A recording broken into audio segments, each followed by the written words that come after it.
Welcome to this microwave pressure cooker cooking class.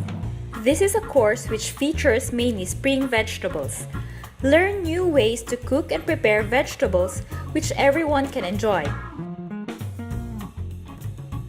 The recipes in this course are very versatile as you can add more or substitute the vegetable ingredients with whatever vegetables you have at home.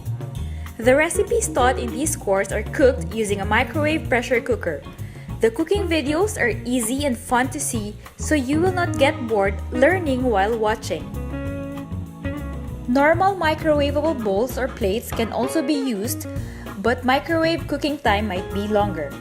Students will need to have basic kitchen tools such as chopping board, knife, and plates to prepare the dishes taught in this course at their home.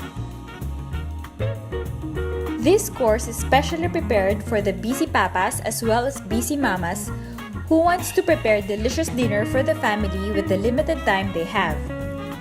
At the end of this course, students will be able to cook food using the microwave pressure cooker, prepare delicious meals at home without taking much time, and enjoy homemade microwave cooked food.